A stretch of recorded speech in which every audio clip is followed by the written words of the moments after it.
एक भी नीट के स्टूडेंट नहीं दिखे, एक दो इक्का दुक्का दिखे, वो भी इन्होंने नहीं बुलाए थे, वो खुद से आए। आरएसएस मुर्दाबाद, बीजेपी मुर्दाबाद के नारे लगाओ ना, आरएसएस मुर्दाबाद के क्यों नारे लगा रहे हो? मैं हूँ आरएसएस, लोग खड़े हैं, उखाड़ लो कुछ उखाड़ना है। हमारे घर में जब ये कॉकरोच आता है ना तो उसको पैर से दबा देते हैं और खत्म कर देते हैं, समझे? क्या लग रहा है भारत के युवा जो है कॉकरोच, क्या नाम है सर? अंशु कुमार। अंशु जी, क्या कहेंगे? उस दिन जो है कॉकरोच पार्टी के प्रदर्शन में आपको देखा गया विरोध करते हुए, क्या वजह रही? देखिए, विरोध तो करेंगे ही ना। आज आप जाइए वहाँ पे धर्मेंद्र प्रधान का इस्तीफा मांगिए, आप ये मुद्दा दीजिए कि भाई नीट का जो परीक्षा है जो कैंसिल हुआ है, जो मतलब जो धांधली हुई उसमें, आप ये कुछ अपने मुद्दे रखें कि कैसे पेपर्स को अच्छा किया जाए, कैसे एग्ज़ाम अच्छा हो, कैसे सरकार इस पे नियंत्रण करे, कैसे प्रशासन इस पे नियंत्रण करे, कैसे एनटीए इस पे नियंत्रण रखे। मगर इनका मुद्दा क्या था, वहाँ पे जा कर के देख रहा हूँ तो ये क्या बोलते हैं, आरएसएस से आज़ादी चाहिए इनको, और भी बहुत सारी चीज़ें थी। तो मैं समझता हूँ कि ये जो मुद्दा है इसको आप साइड रखिए, और आपका जो मुद्दा है उसमें मुझे एक भी नीट के स्टूडेंट नहीं दिखे, एक दो इक्का दुक्का दिखे, वो भी इन्होंने नहीं बुलाए थे, वो खुद से आए थे। अच्छा, खुद से आए थे? खुद से आए थे। अब एक बात बताइए, कल इनका फिर से नीट का ये एग्ज़ाम है, ठीक है, सॉरी अभी प्रदर्शन है। नहीं, मैं नीट का छात्र नहीं हूँ, मगर मैं भी अभी बिहार में एईडीओ का एग्ज़ाम दिया था, वो भी लीक हुआ। मतलब अभी छात्र थे नहीं, छात्र हैं। एईडीओ का एग्ज़ाम मेरा भी कैंसिल हुआ अभी बिहार में, अभी जस्ट 1.5 महीना पहले उसका अगस्त में रिजल्ट आने वाला था, उसका भी वो कैंसिल हो गया। अभी री एग्ज़ाम होगा, अब देखिए वो कब होगा, अब उसका भगवान भरोसे। खैर, वो छोड़ देते हैं। अब एक बात बताइए, आपके प्रोटेस्ट में जब आपको पता है कि हम एक स्टूडेंट के लिए प्रोटेस्ट कर रहे हैं, तो ये कल जंतर मंतर पे, कल कितना तारीख है? कल 20 तारीख है, और नीट का री एग्ज़ाम कब है? 21 तारीख को है। आपको लगता है कि एक भी पढ़ने वाला बच्चा 20 तारीख को कल आएगा? एक भी बच्चा आएगा? नहीं आएगा, कभी भी नहीं आएगा। कौन लोग हैं ये लोग हैं एनएसयूआई वाले, आयशा वाले, और ये क्या बोलते हैं, टुकड़े टुकड़े गैंग वाले, जो उमर खालिद का समर्थन करते हैं, शर्जील इमाम का समर्थन करते हैं, वो सारे हैं। और देखिए, वहाँ पे अगर देखेंगे तो मुद्दा पे मैंने बोला कि भाई यूजीसी के बारे में बात कर लो, या फिर उसके बाद में सॉरी यूजीसी नहीं, इसके बारे में जैसे स्टूडेंट लोग, देखो नीट का एग्ज़ाम लीक हुआ तो लोग सुसाइड किए, बच्चे सुसाइड किए, ये बहुत निंदनीय चीज़ है, ठीक है। मगर एक बात बताइए, रिजर्वेशन भी तो देश से ख़त्म होना चाहिए। जो बच्चा 90 ला करके पास नहीं हो पा रहा है, कोई बच्चा 45 ला के पास हो जा रहा है, क्या इस मुद्दे पे बात नहीं होना चाहिए? मगर एक्चुअल में क्या है कि लोगों को पता नहीं क्या है, वहाँ पे गए तो मैंने ये खुद पूछा है बाइट में, और ये बाइट भी है, आपको अगर बोलेंगे तो मैं क्लिप भेज दूंगा। वो बोल रहे हमारा ये मुद्दा नहीं है, तो क्या है मुद्दा? क्या है मुद्दा? हिंदू मुसलमान, हाँ, कि क्या बोलते हैं, आरएसएस मुर्दाबाद, बीजेपी मुर्दाबाद के नारे लगाओ ना, आरएसएस मुर्दाबाद के क्यों नारे लगा रहे हो? मैं हूँ आरएसएस, लोग खड़े हैं, उखाड़ लो कुछ उखाड़ना है।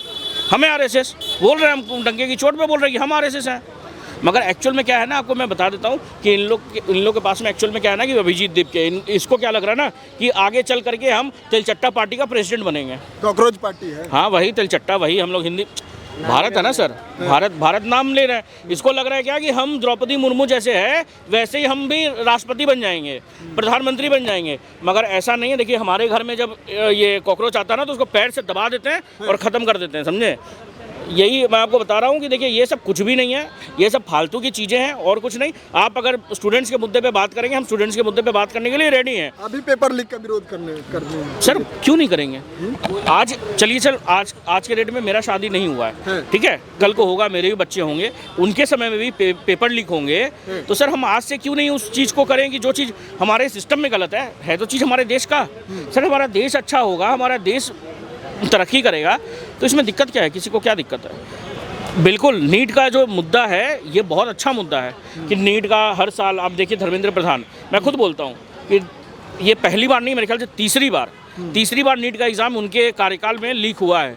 तो सर, उनको जैसे अश्विनी वैष्णव रेल मंत्री थे ना, तो उन्होंने ये इस्तीफ़ा दे दिया, ठीक है, उन्होंने इस्तीफ़ा दे दिया जब रेल का एक्सीडेंट हुआ, ये सब होने लगा। तो मैं समझता हूँ कि धर्मेंद्र प्रधान भी इस्तीफ़ा दे, क्यों, क्या दिक्कत है? या तो सिस्टम को पूरा अच्छा करके फिर इस्तीफ़ा दे दें। अच्छा, अभी जो इंडियन एयरफोर्स का सहारा लेकर के नीट पेपर का री एग्ज़ाम कराया जा रहा है, तो स्टूडेंट कैसे देखते हैं? इसे समर्थन करते हैं? बिल्कुल समर्थन करते हैं सर। स्टूडेंट को तो देखिए, स्टूडेंट को पॉलिटिक्स से मतलब नहीं है। स्टूडेंट को ये पता है कि जहाँ पे भी हमारी आर्मी आ गई, चीज़ 100% होगी, समझे? हमारी आर्मी मतलब 100% रिजल्ट। उसमें को बैन कर दिया, टेलीग्राम को।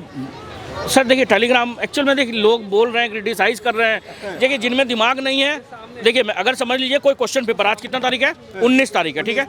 अगर आप मेरे को बोलेंगे कि मुझे वो एक प्रीवियस ईयर क्वेश्चन पेपर भेज दो, मैं आपको भेज दिया, ठीक है।